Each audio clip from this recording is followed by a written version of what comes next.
Aloha, beautiful souls. Welcome to episode 88 of the Happiness Hub. I am Marianne Rouse, your gratitude consultant and guide for entrepreneurs and solopreneurs who are creating their own path toward financial independence and time freedom.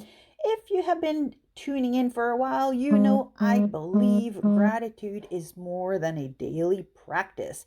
It is a leadership strategy, a mindset, and a magnet for abundance. Today, we are exploring something that often gets overlooked in the leadership conversation, and that is the role of gratitude in becoming an influential leader.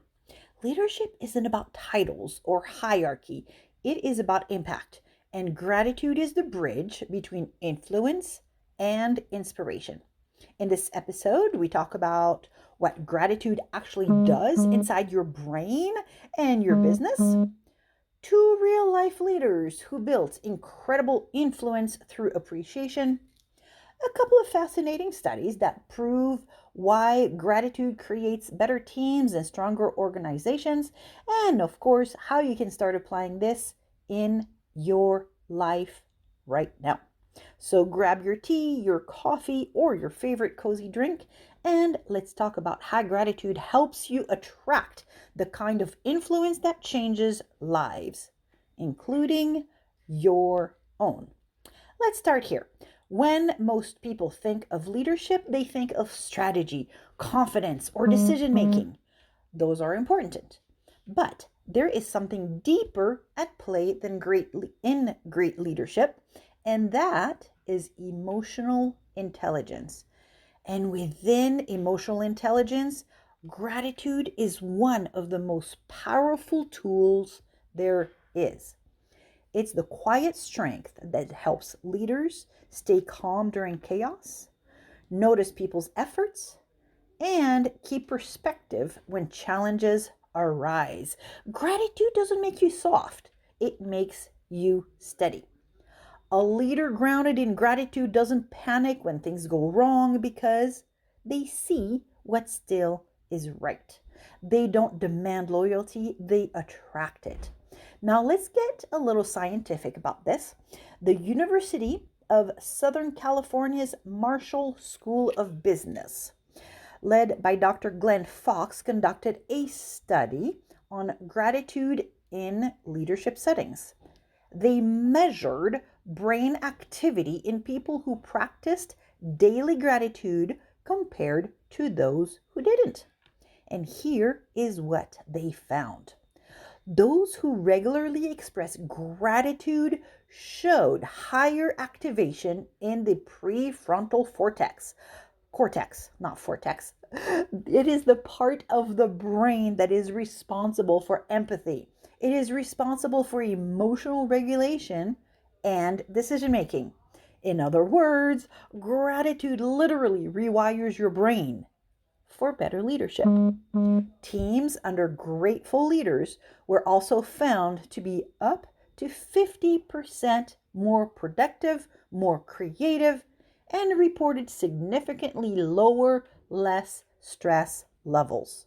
Now that is huge because it means that gratitude isn't a soft skill. It is a success skill. When you lead with gratitude, people don't just listen, they engage. They don't just do what's asked, they go the extra mile because they know and they feel seen. Now let's look at someone whose story beautifully illustrates this. And you may know her because it's Brené Brown. I don't know anybody that doesn't know who she is. If you don't, go look her up. Before she became the powerhouse researcher and speaker that we know today, Brené faced a massive leadership challenge. During her early career at the University of Houston, she was leading a research team but found herself overwhelmed by the deadlines, data, and expectations. She later admitted that she had become so focused on output that she forgot the people behind the work. Then one day, one of her assistants left a simple thank you note on her desk. It said, Thank you for believing in this work. That moment cracked something open for her. She realized she had been operating from fear of not being enough, fear of failing, and that fear had created distance. She decided to start leading with gratitude instead. She began weekly appreciation check ins, wrote notes, and created space for people to share wins and gratitude moments during meetings. Within months, the atmosphere shifted. Her team became more open and collaborative. Productivity rose, but more importantly, trust grew. That experience became one of the foundations for her later research on vulnerability and courage. She has said many times that gratitude was the first step of rediscovering joy and connection in her work. When you hear her speak now, you can feel it. Her leadership influence isn't just on knowledge, it is built on heart. And that is what gratitude does. It makes your leadership human. All right, let's get back to the nerdy side again because this part is quite fascinating. There was a study that was published in the Journal of Personality and Social Psychology. This is a study done by Dr. Adam Grant from the Wharton School and Dr. Francesca Gino from Harvard Business School. And they explored how gratitude influences behavior. They conducted a series of experiments where participants completed tasks for a fictitious manager. Afterward, half the participants received a thank you note for their effort, while the other half received none. Then the researchers asked everyone if they would help with another project. And guess what? The ones who received a thank you note were 66% more likely to volunteer again. The researchers concluded that gratitude creates what is known as pro-social motivation, meaning people feel more valued and as a result, they naturally want to contribute more. They also found that gratitude enhances a sense of belonging. And that is the secret sauce of leadership influence. People don't just follow leaders because they are the smartest in the room, right? They follow leaders who make them feel that they belong in the room. Gratitude tells people you matter. I see you. I appreciate you. And that feeling multiplies the influence faster than any title could. Now, let's talk about Howard Schultz. He is the founder and CEO, or the former CEO of Starbucks. I know I enjoy myself a cup of Starbucks once in a while. When Schultz took over, Starbucks wasn't the global brand that it is today. It was a struggling coffee company with a big vision, but low morale. Schultz believed that if he wanted people to care about customers, he first had to care about them. So he started small with gratitude. He introduced company-wide recognition programs where store managers could publicly celebrate their team's achievements. He personally wrote notes, handwritten notes, to employees who went above and beyond, and he made gratitude a part of Starbucks leadership training.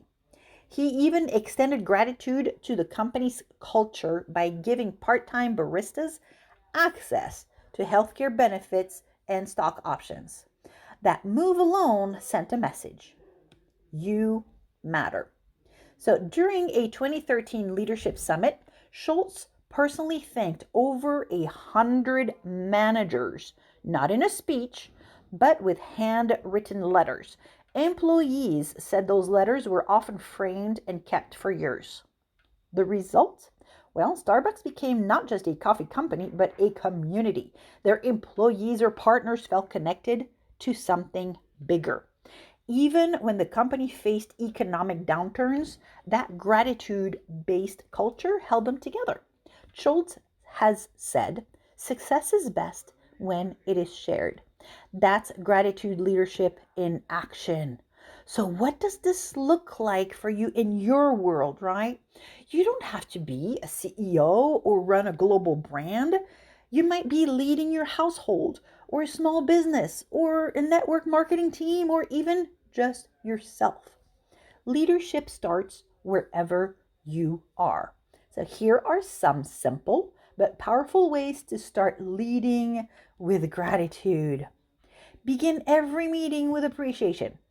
Take that first few minutes to have each person share something good that happened that week, something or someone they're grateful for. It sets the tone, breaks tension, and helps everyone refocus on the big picture. And then send a message of gratitude a day. It could be a voice note. It could be a handwritten card. It could be a card using the system that I love using. If you don't know which one I'm using, just let me know because it is pretty amazing. Or it could be a short text, right? So many ways to reach out. Tell someone specifically what you appreciate about them. Thank you for always showing up with a positive energy is far more meaningful than a generic thanks. And how about creating a gratitude wall or a board? Whether it's digital or physical, it's a space where team members can post gratitude notes for each other. It becomes a living record of positivity and progress. Here's another thing you can do. It's to keep a leadership gratitude journal. You know me and journaling. I journal every day about gratitude. Every day, write down one thing that you noticed someone else doing well. It trains your brain to focus on growth instead of gaps. Over time, that practice strengthens your leadership mindset. And then celebrate progress, right? Not just perfection, because gratitude isn't only for the big wins, it is for those micro moments of efforts, for those micro moments of consistency and courage. Acknowledging those moments keep momentum alive. And here is a bonus tip. If you are in network marketing or entrepreneurship, start expressing gratitude to your customers and your team more intentionally. Recognize referrals, recognize milestones, and recognize small acts of support. Gratitude attracts loyalty like a magnet. Now let's take a breath there for a second. Think of someone who has helped you on your journey. Someone who encouraged you. Maybe they taught you, or maybe they believed in you when you didn't believe in yourself. Now imagine how it would feel for them to hear your gratitude out loud today. That is your invitation. Reach out and let them know. Because influence isn't about how many people follow you. It is about how many lives are better because you cared enough to say thank you. So here's one main takeaway from today's episode, and it is this. Gratitude multiplies influence. It turns authority into connection, management into mentorship, and leadership into legacy. When you lead with gratitude, you attract abundance, not just in results, but in relationships, creativity, and joy. And that is the kind of leadership this world needs more of. So, beautiful souls, if today's episode touched your heart or inspired a new idea for how you can lead with more gratitude, I would love for you to subscribe to the Happiness Hub and share this episode with someone who could use it. Let's keep spreading this ripple of gratitude together. So until next time, a hui ho, toodle pip, and aloha.